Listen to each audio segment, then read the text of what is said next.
Nice tough time trial. We expected it to be like that. It was marked quite nicely. We gave it a good going. We took it a little bit too easy at the beginning and pushed it a little bit harder at the end. But yeah, successful run. I think we're first in Class A and second behind Colin Matthews.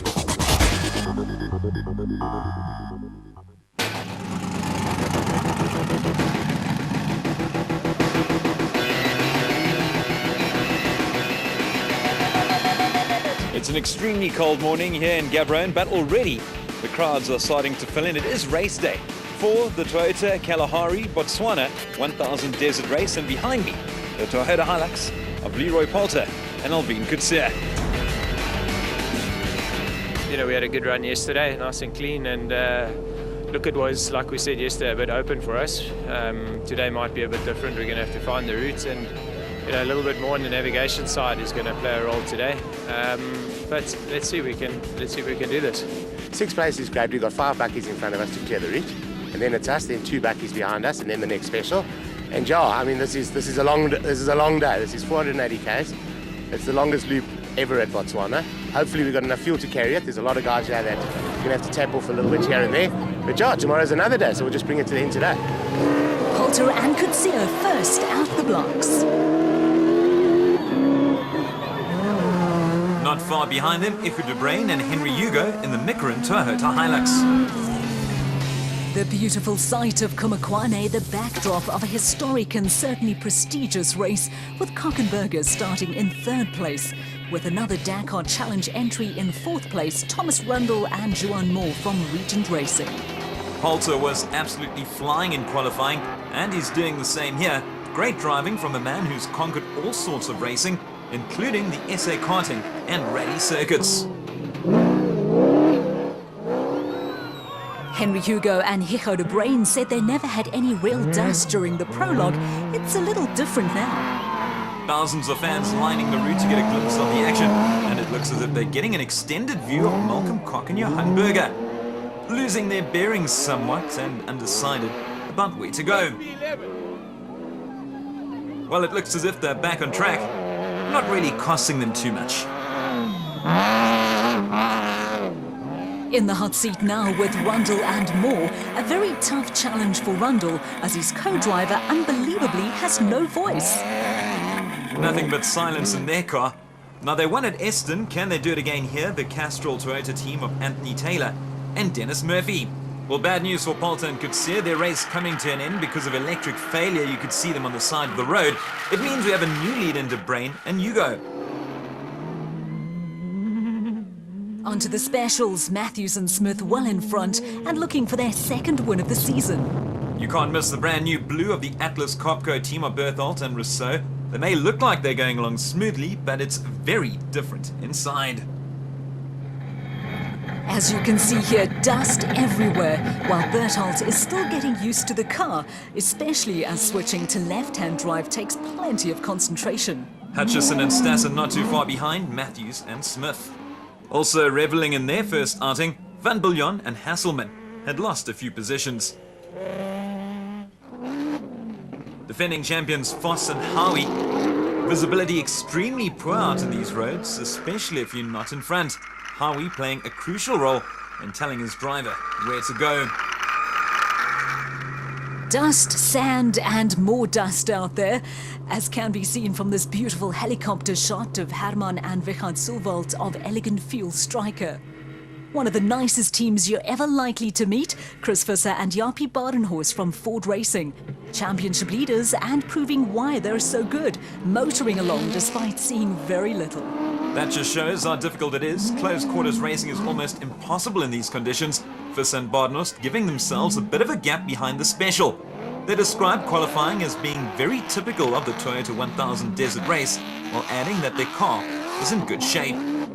The RFS Motorsport BMW of Christian de Plooy and Henny Terstegen.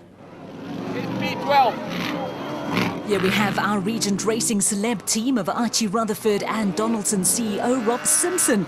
Derek, aren't you up next? I am. I'll be taking up the challenge at Sun City. Excited, nervous, anxious. But back to this race, Johan van Staden and Mike Lawrenson of Atlas Copco just behind them. It's a close contest further back. In the car now with Ford Racing's Woolridge and Huxtable. They won the first event but have failed to build on the victory. They'll be desperate to get their campaign back on track. Superb driving there from Woolridge, overtaking the Regent Racing Navarras of Terence Marsh and Gerard Skitter, while Morris and Yolinda Ferree are in close proximity. No matter where you are, you'll always find spectators. Here they are getting an eyeful of Marsh and Skitter. Further back, Michael Whitehouse and Matthew Carlson in their Nissan Navara. Going well considering they've had no comms from the start of the race. Well, that is a real challenge. Also going well, Jannie Visser and Joks Leroux in their RFS Toyota Hilux. It's almost impossible to make out who's who, but here we have the two Keiths, Du Toit and Solomon in the White Star Racing bat. They're popular competitors, these two, the Horns, Johan and Vanna from Malalan Toyota, and currently first in Class D, and they are absolutely motoring in that dust cloud. So after 100 kilometres, Hicho de Brain and Henry Hugo lead the way in the production vehicle category, ahead of Cock and Berger, while Rundle and Moore are in third spot. In the special vehicles, Matthews and Smith are the front runners, followed by Hutchison and Stassen, with the Silvalds, Herman and Wichert third. Our leaders, Hicho de Brain and Henry Hugo, they've proved to be formidable competitors this year.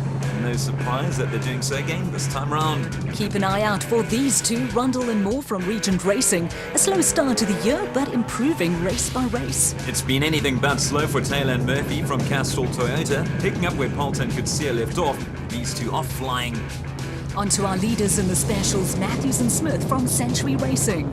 Traction looking to be tricky as they go past the Cock & Sons Toyota Hilux. Dis off-road racing. Gaan hom probeer regmaak en kyk of ons môre die laaste 400 kan ry. Maar vir vandag is ons eers verby. Terrible news for Malcolm Carker and Johan Berger. It's a long track back to the DSP for them. No such problems for Hutchison and Stassen. They're tearing up the terrain. Sensational racing from Zarel van Biljon from Atlas Copco. The man is a quad specialist, but looking well at home in his Toyota Hilux. On board with last year's winners Foss and Howie, and big hit there. They're not going anywhere soon. Hopefully they'll be back racing in no time, because these are the men they'll be wanting to catch in the championship, Visser and Badenhorst from Ford Racing. Chris said he got lost a few times during qualifying, and it's easy to see why. Near it happened again. They're going nowhere if they choose to go straight. But a quick reverse, and it looks as if they'll be back on the go. No real harm done, and not much time lost.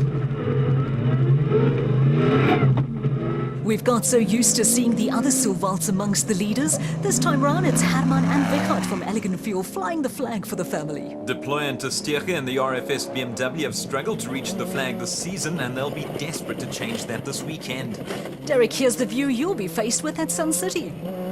They may be a celeb team, but take nothing away from Simpson and Rutherford from Regent Racing. They're here to compete. Behind them, Woolridge and Huxtable from Ford Racing, the driver describing the route as being tight, sandy and very tough work. The Toyota Hilux are the Atlas Copco team of Johan van Staden and Mike Lawrenson. Regent Racing has plenty of teams competing, including Whitehouse and Carlson. Further up, their teammates in another Nissan Navara, Marsh and Skitter. And let's not forget Jürgen Schroeder and Mike Abramson.